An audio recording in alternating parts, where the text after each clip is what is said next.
my dad joined the army when the army when he was 17. His dad was in the Navy. And it kind of makes me think of that Cat Stevens song, Cats in the Cradle. We all, me and her sons I can speak for, I don't know about women, but I basically think it's probably about the same. Nonetheless, we want to imitate our heroes. And I think all of us as human beings inherently seek connection. And we want to feel validated, we want to feel worthy, we want to feel loved, we want to feel cherished and honored. So I think that sons follow in their father's footsteps because they want their father's approval. And I think that sorcery is a very broad generalization because sorcery comes in many forms. I think that mind control of people is sorcery. In fact, I say that's the pinnacle of sorcery. And I think that nationalistic fervor, nationalism, pride, all of it is a form of sorcery. I went in the Army at 17. I wasn't old enough to join the Army. The reason that I joined the Army was to get my dad's approval. I wanted my dad to love me. I wanted him to think I was worthy.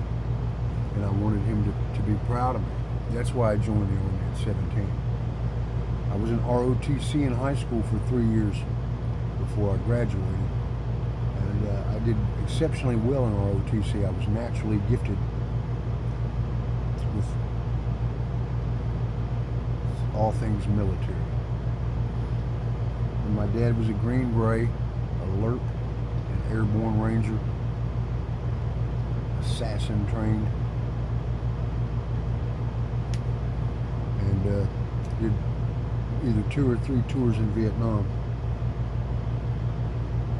And because I idolized him as a kid, I wanted to follow in his footsteps because I thought that would make him love me. That's why I joined the Army at 17.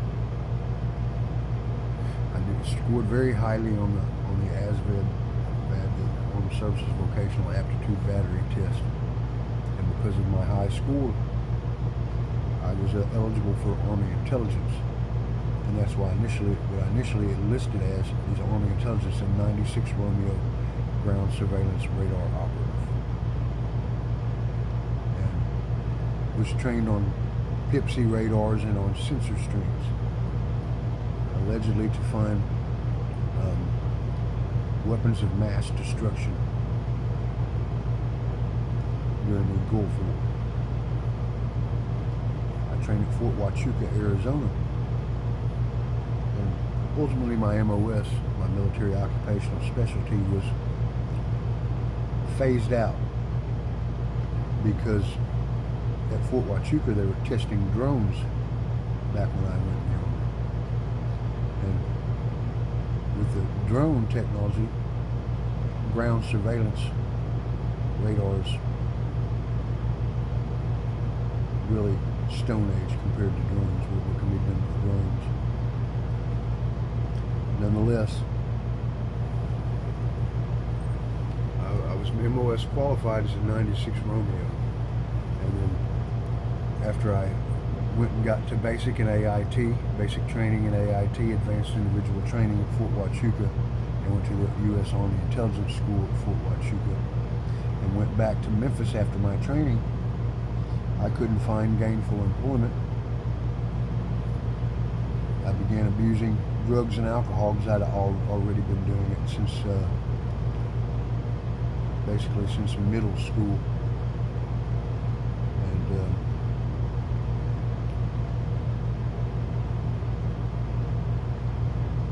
but I loved the military, and I loved the structure of it.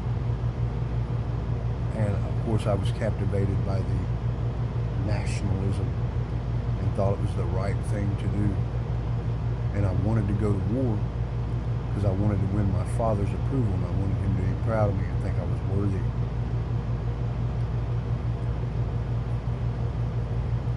So that's why I enlisted when I enlisted. And that's about the time that the Gulf War kicked off. Operation Desert Shield and Operation Desert Storm and all that jazz.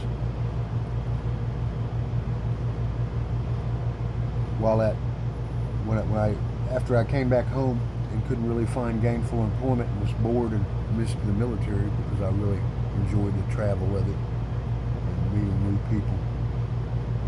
And the drilling and so forth. I really lived it and missed it. So I re-enlisted, but I had gone in the reserves because I wasn't graduated from high school yet. So when I went to re-enlist, because they told me that they were phasing out my MOS and replacing them with drones, that I couldn't re-enlist under 96 Romeo. So I got drunk the night before on Union Avenue in Memphis. Stayed at a hotel that night before and got drunk. And I went early the next morning back to the whatever the place was where I had to do my own processing. When I saw my recruiter there, Sergeant First Class Riddick, I was still drunk.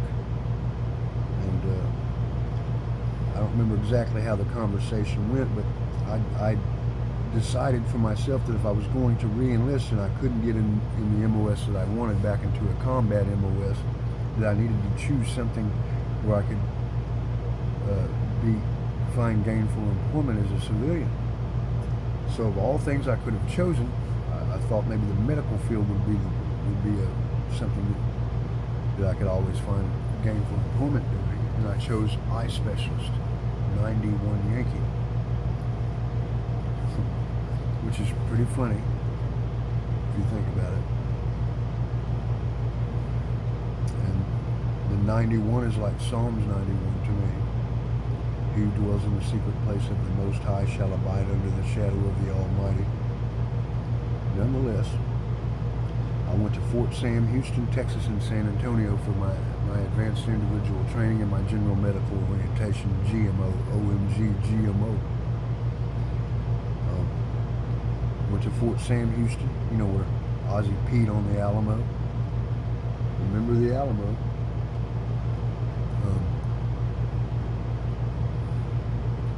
Went to Fort Sam, met what ended up becoming my first wife, and continued my drinking. It was huffing edge dressing, the stuff you put on your combat boots on the soles. Huffing that stuff, and abusing drugs and alcohol. And I called my dad one day, and my dad said on the phone, "Oh, Justin's going to be an eye specialist." When my dad said that to me, it crushed me. Because the whole reason that I went through the Army in the first place was to gain my dad's approval, make him think I was worthy. Well, I used that for an excuse. I got plastered that night, and I took a bunch of pills, and wound up getting my stomach pumped. I had to drink this charcoal liquid. And they had a doctor come speak to me, and that doctor diagnosed me because of my responses to his questions, which my responses were. I don't even know if they were honest, because I was not an honest person back then, but I doubt they were. But he diagnosed me with borderline personality disorder because of that but he wouldn't have diagnosed me that way. But he asked me a question. He said, "Do you want to stay in the Army?" I said, "No." After my dad had told me that, kind of took the motivation out of it for me. So I said, "No, I want out." Then's when he gave me that diagnosis of borderline personality disorder. I may have had certain characteristics of that condition because of the trauma and abuse of my childhood, but I don't think that I was borderline personality disorder because I don't seek to control other people. I don't seek to manipulate other people. I might have when I was younger, when I was doing drugs and trying to get by or whatever, but I've never been the type of person that seeks to manipulate anybody. Borderline personality disorder, if you look that up, those people that are diagnosed with that are all about manipulation, narcissism, and even they're dangerous. Most of them, from what I understand, end up committing suicide. So maybe, like I said, maybe I had certain traits of that. However, I disagree with that diagnosis. Nonetheless, my dad had, after I got out of the Army, after I got discharged under a general discharge under honorable conditions for what was deemed to be a suicide attempt, my dad was talking to his neighbor on Dilworth Street when my Uncle Mark hung himself from the clothesline in the backyard, who was also a veteran and served in the Army during the Vietnam War, as did my Uncle Mark, or my Uncle Doug. My Uncle Philip served in the Air Force. My grandfather served in the Navy, was a chief petty officer, I think. My great-grandfather on my mother's side served in the Army. I believe he lost his leg in combat because of a combat injury. Nonetheless, he lost a leg. So it kind of ran in my family, and I kind of felt like that was my duty as a man, and that would make me more of a man that would make people respect me. So I asked myself, was that an attempt to manipulate other people, my entire point in going in the military in the first place? You know, I went in at 17, as did my dad. 17 is the number of resurrection, so I find it very interesting that you can actually sign up for the military and go off to war and be killed in combat and have your entire life damaged because of the things that you have to do in combat to fatten the coffers of the central bank, who have financed every single, both sides of every single war since the Napoleonic Wars, and through usury have benefited from the blood of young men who grew up thinking that the right thing and the honorable thing to do is to go off and kill people in the name of freedom and their rights. Rights that people take for granted. Rights that people want to claim now, but aren't willing to die or fight themselves. And then those old men, who were the young men that went off and destroyed their souls in the name of nationalism, pride in their country, and service to their fellow countrymen, they die obscure and alone. You know, the hippies sent dog biscuits to American soldiers in Vietnam. Sent them dog food.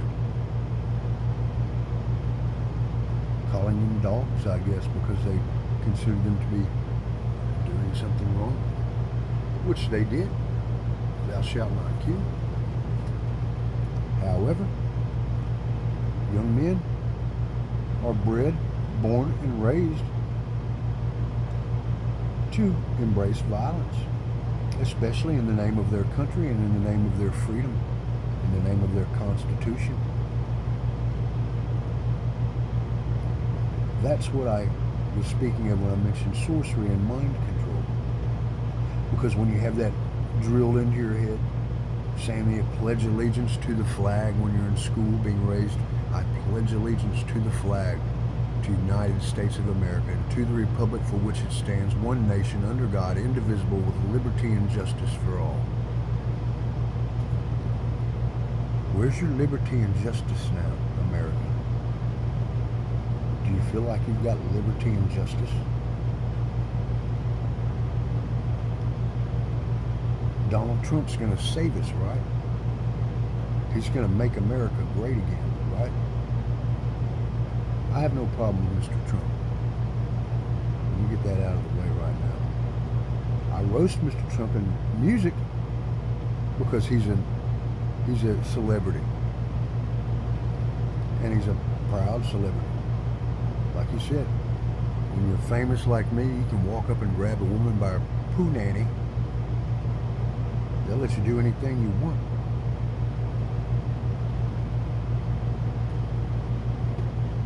Nonetheless, I also recall him saying, I don't respect people who get captured. When speaking of, what's the senator's name, who died of a brain cancer or something, he was captured in combat. He said, I don't respect people who get captured. It's easy for someone to say who's never been in a situation like that. And it's dangerous for someone with that mindset to be in charge of a nation, in my humble opinion. Especially if it's someone who appears to have narcissistic tendencies. And I think that's an understatement, possibly.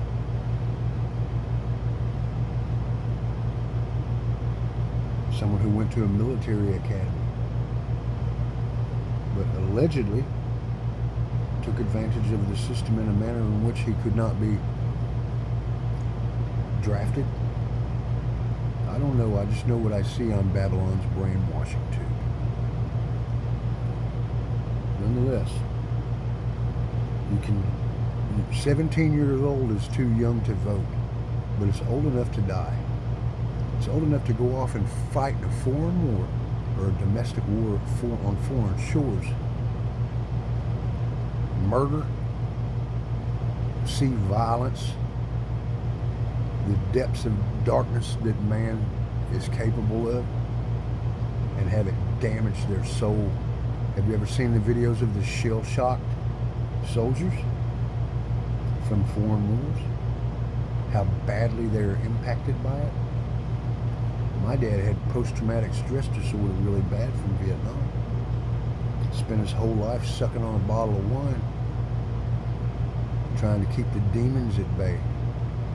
Because when you do things like that in combat to another human being, no matter what people drill into your head you're doing it for, you can't do that. You can't undo that. You can't live with that without it bothering you. If you've got any conscience in you whatsoever, you cannot live with that. That's why it makes me angry when people take their rights for granted, because I've seen what happens to soldiers. I've seen how it impacts not only their lives, but the generations that follow them.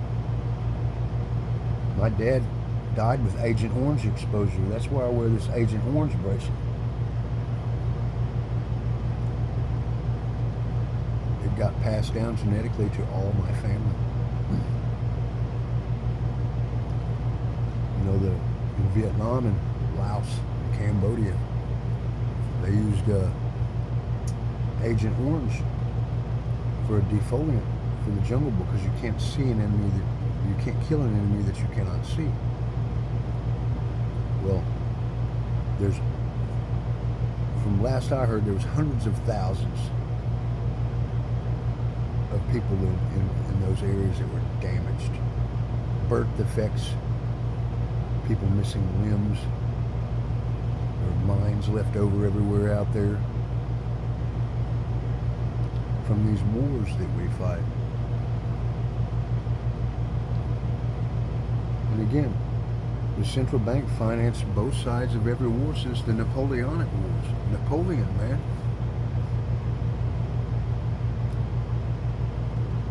And then they make interest off the loans that they loan for the guns and the bombs and the rockets and everything else that we use to destroy one another.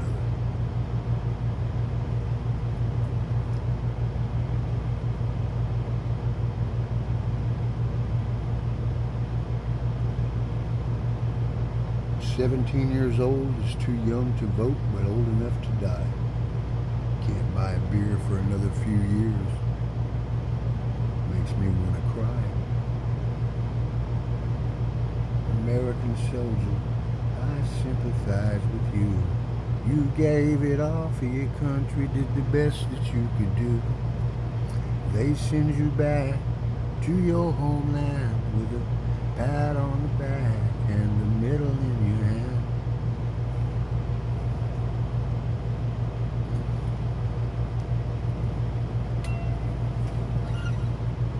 Someone gave me this replica Bronze Star in Jackson, Mississippi, along with, which is very strange because my dad got 2 Bronze Stars for heroism in ground combat. But that person also gave me this Pegasus. My mom has a Pegasus tattoo on her shoulder. My mother's name is Deborah. Deborah was called a mother in Israel. My dad sent 2 families of Jews back to Israel on the Wings of Eagles program with the money he got from the VA for his Agent Orange exposure. He sent 2 families of Jews, 2 witnesses, back to Israel on the Wings of Eagles. Told my mom that God told him to do that.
something about the moon. Well, the cats in the cradle and the silver spoon. We had a little boy blue and the man in the moon, yeah. American soldier, I sympathize with you.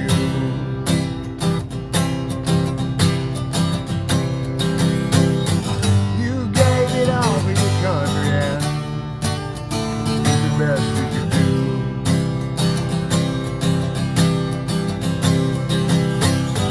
They send you back, man, to your homeland.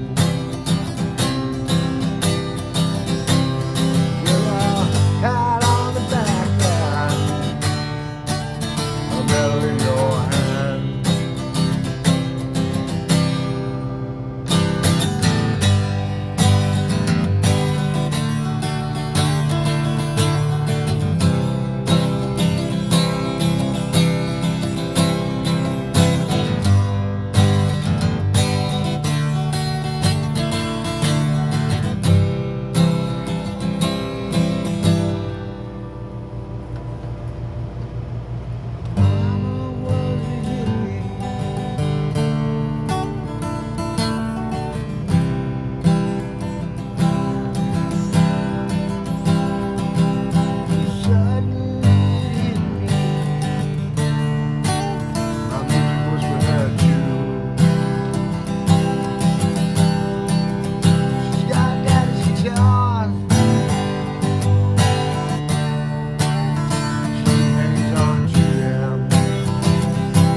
Forgotten.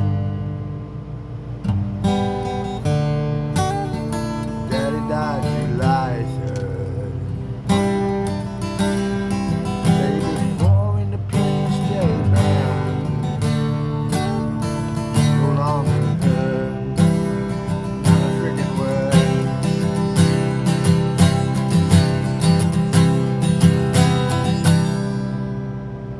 Daddy found his independence.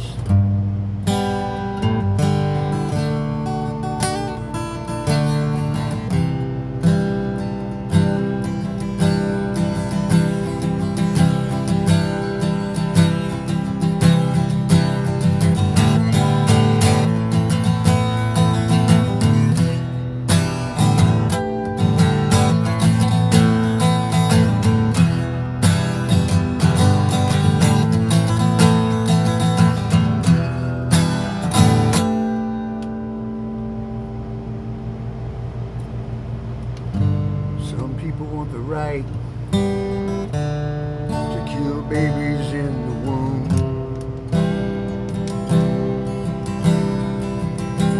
Some people want the right to be an adult in a children's room. Whoa.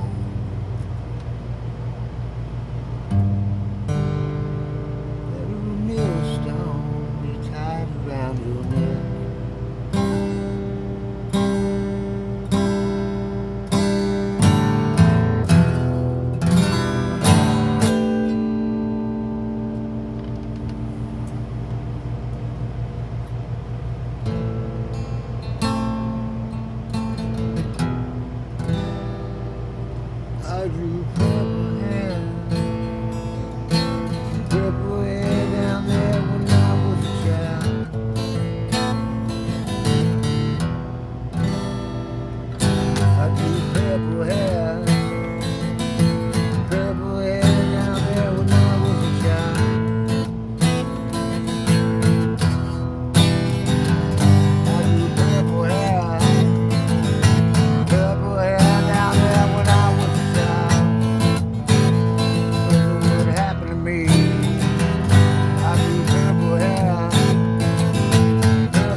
purple hair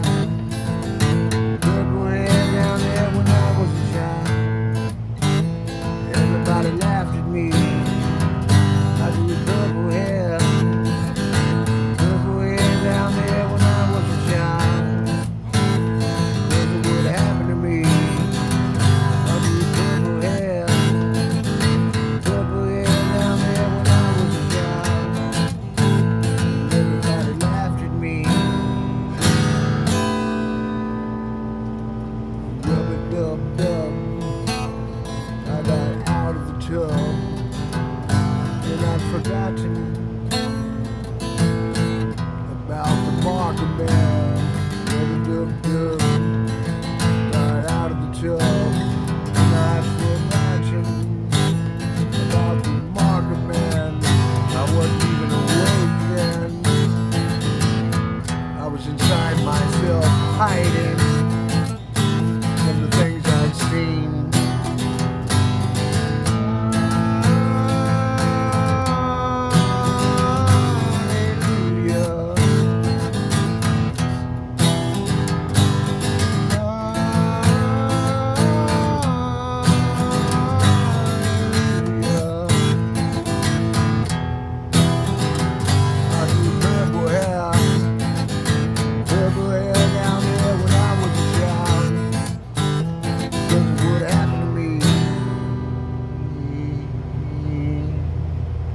American soldier, I sympathize with you. You gave it all for your country, did the best that you could do. They send you back to your homeland with a pat on your back and a medal in your hand.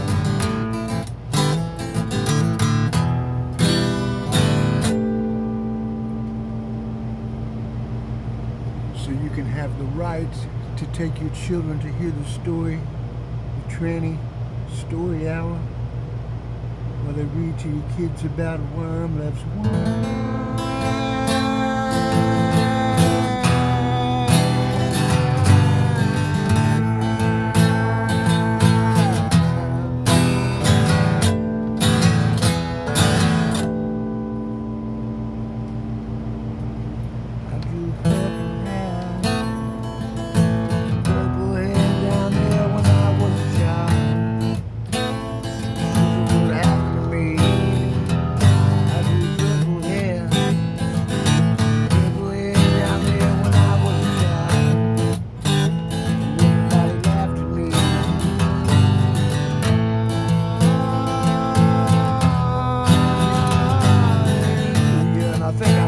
On my head above my right eye, you see that man, Revelation 7:3 seal.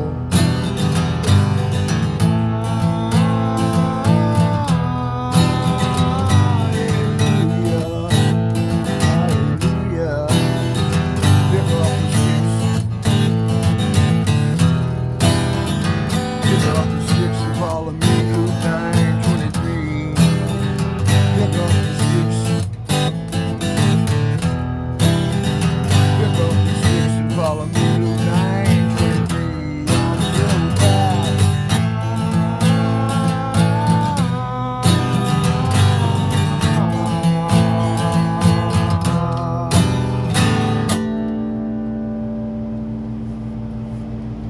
Daddy said, "You're a pussy boy. You couldn't even make it through your training."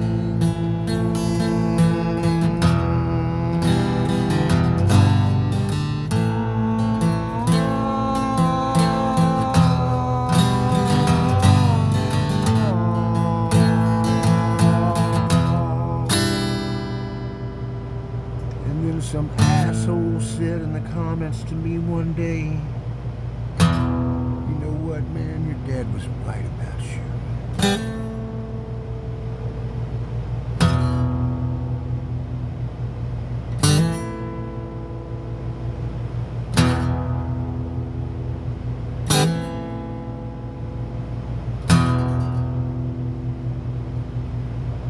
I drew purple hair down there when I was a child. 'Cause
million.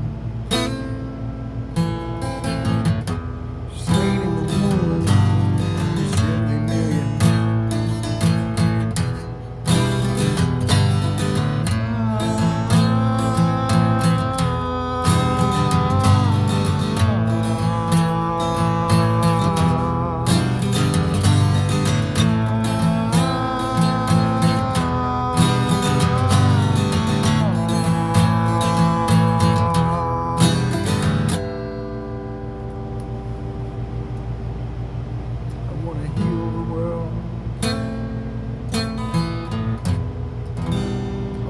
Chance with my son and my daughter, my granddaughter, my grandson, my sister, my brothers, my mother,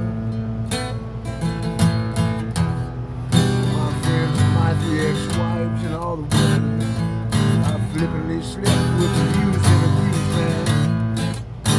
I didn't know how to love. Nobody ever taught me what I learned at 2 or 3 years old. Bothered me and affected every relationship in my life. Never could be a husband to a wife.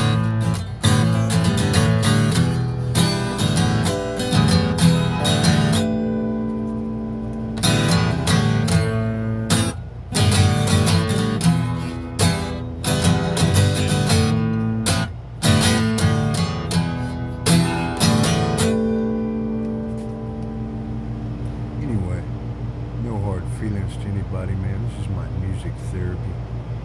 This is how I deal with everything that happens in my mind.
All any of us want is to be loved, man.